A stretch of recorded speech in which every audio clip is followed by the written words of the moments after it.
I'm so grateful that we can live almost on opposite sides of the country. I guess I'm in the middle of the country, you're on the West Coast, but we can live on opposite sides of the country, and we have the ability to see each other, talk to each other, and be connected. I think that's really great. Me too. I'm so thrilled. And it's always so fun to not only talk to you, but get to see you at the same time. This Yeah, wonderful especially platform.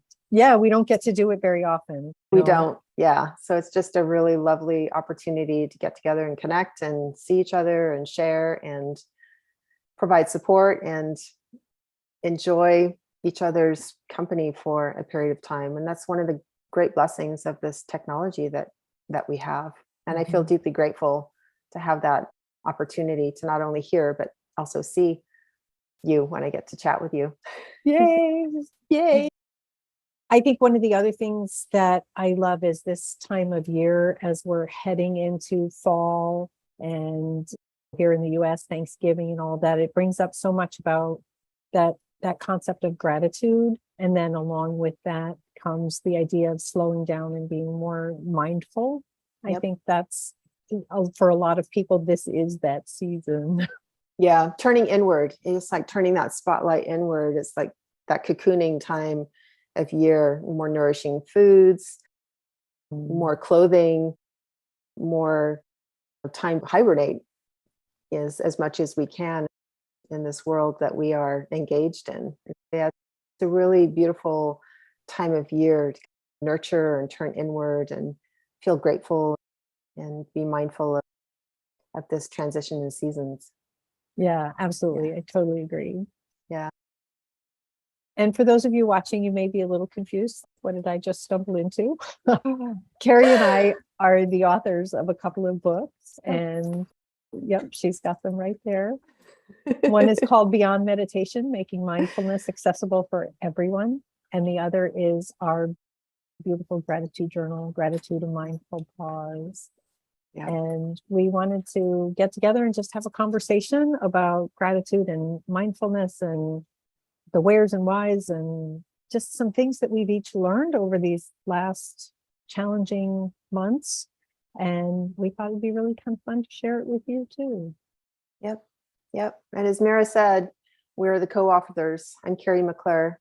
I have a practice called Practical Wellness, where we eat well, sleep well, move well, and yes, stress well. It is possible to do that. It is possible to do that. Yeah. And we got together and co-authored both of these beautiful books together. And so we've had many conversations about mindfulness and gratitude over the years. And I just feel really grateful that we had the opportunity to create these, not only for ourselves and for each other, but for those of you watching and your friends and your friends' friends. And we'd love to share this resource as yet another opportunity and tool to provide some guidance and support in that area of gratitude and mindfulness.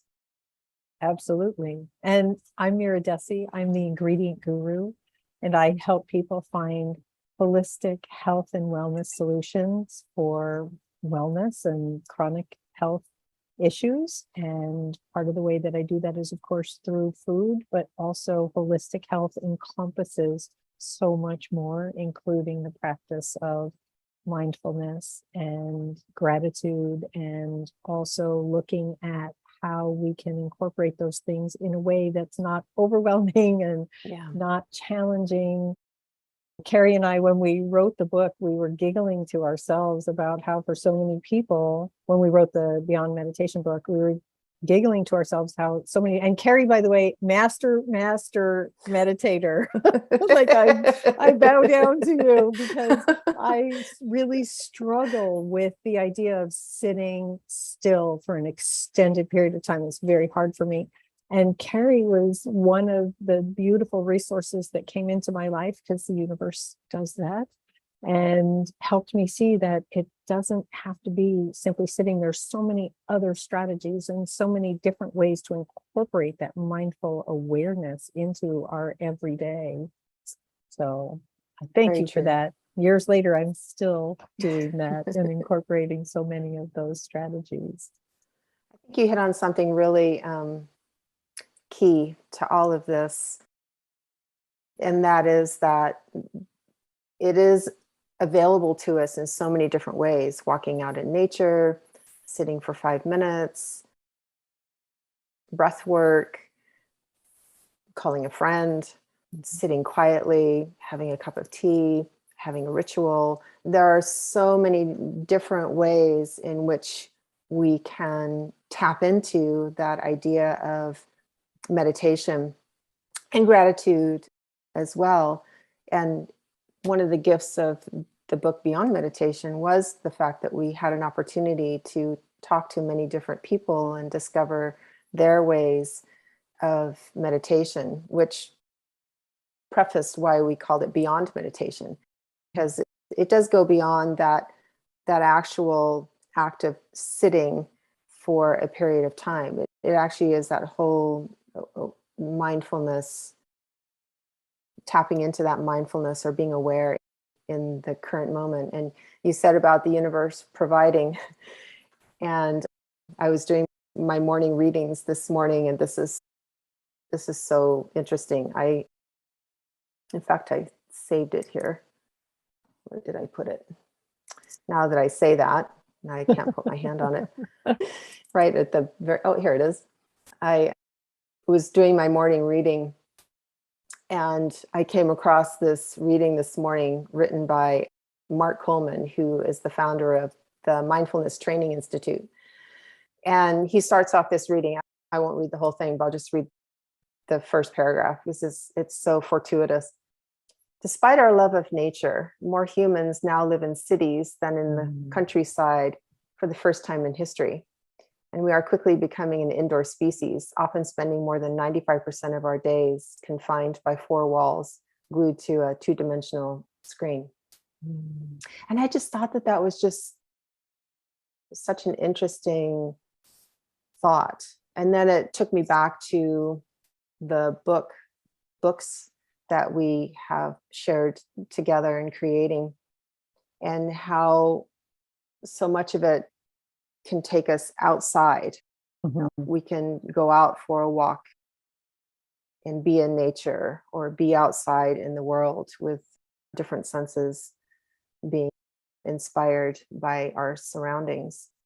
And I just thought it was just a lovely segue into talking about the various ways that we can and feel grateful. And I think one thing that's so helpful for so many people too is in the book Beyond Meditation, there's dozens of different ways to incorporate mindfulness and meditation. I will say doodling is still absolutely one of my favorite things to do. I doodle a lot. And the great thing about it is you can doodle it like in 30 seconds if that's all you've got. But even more than that is just remembering that whole slowing down. Like you said, we're starting to turn inward at this time of year. We're starting possibly to do some internal reevaluation. And I've been journaling a lot more, which is really great. And I'm finding I live in Texas. So right now we are in a fall season, but for us, it's like a second spring. And so one of my favorite things to do sometimes is to go sit out outside in sunshine and write. And it's interesting to me how much, even just finding 2 minutes a day to change something, all of a sudden becomes 5 minutes, becomes 10 minutes, becomes oh wait, I really should go. Because there's something that feels so good about that practice of slowing down and really becoming aware of what's going on. Or like you said, in the morning, I love my first morning cup of tea and frequently just sit there with my hands cupped around it. I'm admittedly still half asleep. And smelling whatever's in the cup that morning. And even just, so here's a really funny thing. I learned at one point that apparently we develop an emotional resonance to our cups, our coffee cups. We have a favorite cup, and we think that things taste better if they're in our favorite cup. And it's very funny because I do have specific cups for certain beverages. Oh no, I'm having a cacao this morning, so it's go in this cup. It's That's just really so fun. great. Yeah. So I it's kinda love cool. that. Oh my gosh, it's funny you say that because my cup today says grateful. Oh, And I have that's different lovely. cups that say different things. And I'll share this too. So this is my water bottle Oh, that fun. has all kinds of quotes on it. Choose joy and be positive, be kind. It's okay to not be okay. Today I choose to be happy. It's just these little reminders. So Mira, I'm so glad that you brought that up, because I've been noticing that more and more, that I've been gravitating more towards words attached to things. Yeah. That's really nice. And that's sweet. I love your water bottle. That's really cute. That's like great. Yeah. So it not only is a good reminder, but it also reminds me to drink every day too. Uh-huh.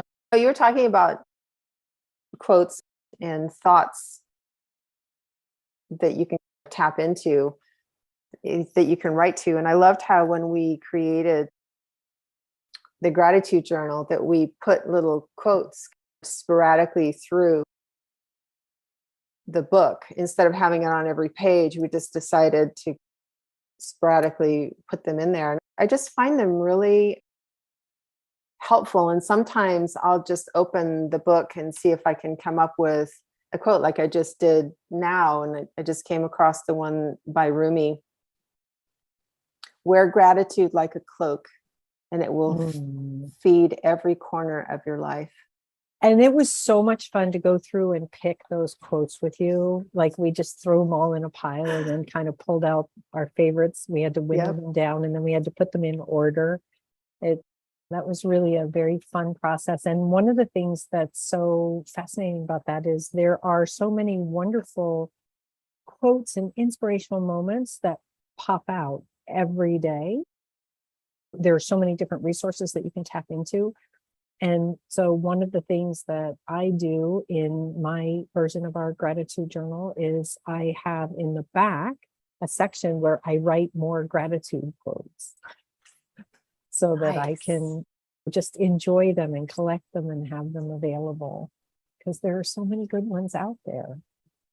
I love that. I love that. Part of my daily ritual is to write some kind of a thought out in social media. And I've been doing it every single day for a really long time now. And sometimes it's a quote, and sometimes it's a thought, and sometimes it's somebody else's thought, like a little bit earlier. But there's something about quotes and words that are just really meaningful to me. I just feel like what we say and how we say it can be such a powerful tool. And one of my favorite quotes that I came up with was inspired by Viktor Frankl, who wrote Man's Search for Meaning. And so his words really inspired me. And one of my favorite quotes is, mindfulness is a pause. It's the space between reaction and response. And that's where choice lives. That's really nice. And I just think about that every single day, making choices and feeling grateful and creating a mindfulness practice so that I can be present in my day as much as I can for that day. And I think words are extraordinarily, or can be extraordinarily powerful in our life. Yeah. And it's so funny because one of my absolute favorite quotes from the book is the one by A.A. Milne. Piglet noticed that even though he had a very small heart, it could hold a rather large amount of gratitude.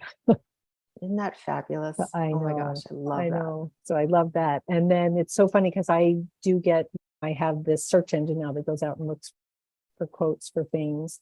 And there was one that came up for me just a couple days ago. And so I did save it on my computer and to be able to share it with you. And so this one is by Deepak Chopra. And it says, gratitude opens the door to the power, the wisdom, the creativity of the universe. You open the door through gratitude. So I love that. That was really cool. Yeah. Isn't that cool? Yeah, Mhm. it's so cool. So much And wisdom out there. so much wisdom. And you, like you said, like we've experienced in our own journey through these books and our own lives, it can be for 5 minutes, it can be for a half an hour, it could be a couple of hours, it could be a moment. It's, I really don't want to say it doesn't matter, but it's more about what is needed in the present moment. Mhm. Do I need 5 minutes? Do I need a minute? Do I need a moment to tune into my breath? Do I need to go take a walk outside? What is it that I need? Do I need a cup of tea? Do I need some water? What is it do I need to nourish myself in this moment? And it doesn't have to be the same thing every day. It doesn't have to be anything grandiose or big. It can be as simple as pushing away from your desk for a moment and closing your eyes and tapping into how you're breathing in the moment. Yes, because breath is so powerful. I am always astonished when I'm working with clients and I ask them to incorporate a deep breathing routine into their day, either using an app or just setting a timer on their phone, because we forget that we're not stopping to do that. And that becomes a mindful pause. That Yes. becomes a way for us to really connect. And it is a form of mindfulness that can really shift the whole timbre of where we are and what's going on. And so many people wind up saying to me, oh man, you know what? That's really good. I've started doing that now. Because I don't know how you do it, but for me, I have to set alarms on my phone so that I can, be reminded. I get so busy and so caught up in everything that's going on, or I Yes. get involved in a project and I'm hyper focusing and I forget. Yeah. And especially because these days, sadly, like most people, we're on the computer. So you wind up doing this. So you're not like this. Hunched over. Yeah. Instead of And that open then, heart. yeah. And so the alarm goes off. It's time to breathe. Such a good thing. It is a very good thing. The Navy SEALs actually use breathing techniques in the work Really? that they do. Yeah. They use something called box breathing, where it's breathing in for a number of counts, holding for a number of counts, exhaling for a number of counts, holding for a number of counts. So it's like a box. Uh-huh. It's also called Foursquare breathing, and it helps to bring calmness, but focus as well. And so I find that very interesting that the Navy SEALs use breathing techniques in the work that they do. Yeah. Yeah. That's very cool. Pretty cool. Yeah, it's pretty cool. And even if going back, I think John Kabat-Zinn, who, is a great mindfulness teacher as well. I think he's been doing work since the 70s, or I think it's been about the 70s. I might have to go back and relook at that, but I'm pretty sure. But he does the MBSR training, the mindfulness-based stress Reduction. Yeah. There's a lot of information out there if people are interested in learning more about stress reduction and how mindfulness can help. That's another great resource that has been around for a few decades that can be of support and guidance and help. And we reference it in our book, Beyond Meditation, a little bit about that. And it's so important also to point out, I feel, because a lot of people think that the ideal of existence is to be 100% stress-free. And we need some stress in our lives. The question is it helpful stress or not? If you're trying to outrun a mastodon, probably helpful. Yeah. Yeah.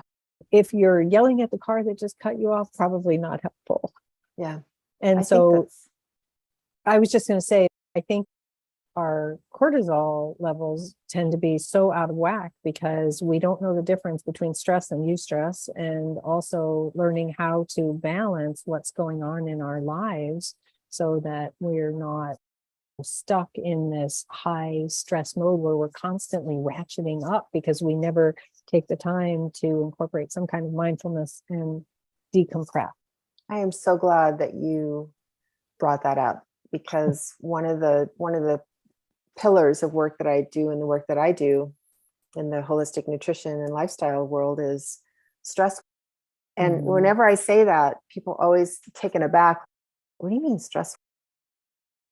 And you're right. It's not about getting rid of stress, because there is a certain amount of stress is healthy. It's when we're in that chronic state of stress where it's not switching off. We're constantly ratcheted up. So the stress well pillar of the work that I do has to do with tools, these beautiful resources that you and I have had an opportunity to create, and all the other resources that we have both mentioned and that are available to us. And whatever resources and tools and techniques resonate with the individual person is so key.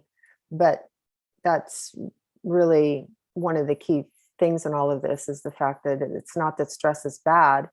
It's how do we manage our stress so that it's used appropriately, so we're not ratcheted up, as you said, all the time. Yeah. And so for anybody who's listening, if you're not familiar with the term eustress, spelled EUSTRE, is positive stress. So it's stress that's helpful or motivating in some way, like running away from the zombies. Stress, which is frequently what we refer to as stress, is stress that's not helpful. Yep. You and I have frequently get on the phone. We just talk forever. We could do that. But I think what I'd love to do is wrap up this conversation and end with, if you could share, like, what's one of your favorite mindfulness or stress relieving or gratitude practices right now? Like, what's one good thing that you would love to encourage people to do? And then I'll do the same, and then we'll say goodbye. Oh, I love that. Thank you. And first, before we say goodbye, thank you for sharing this time. It's always such a joy. Yes. I'm deeply grateful for our time together. Most Yes. definitely. All right. So my favorite thing to do for gratitude and for mindfulness is to take a walk out in nature.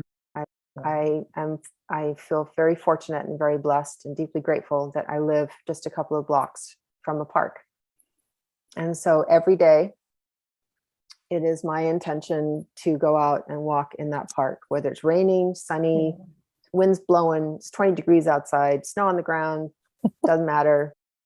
Bundle up, whatever I need to do. And I go out and I commune with nature for however long I need to commune with nature for that particular day. So it's a daily ritual of mine to connect with nature. Oh, that's really wonderful. And I love that. And the other thing is what a fabulous opportunity to mindfully observe the ebb and flow of the seasons and the changes in nature while you're doing that. That's really wonderful. I love that. Yeah. My new thing, and I learned about this probably like a couple of months ago, and I've been incorporating it, and I absolutely love it. It's something called and so what happens is you take your hands and you put them like this, and you put them on your clavicle. And so I love the fact that it's touch, because we all miss hugs. A lot of us have not seen some people in a long time. And then what happens is you can either tap at the same time or you alternate tap.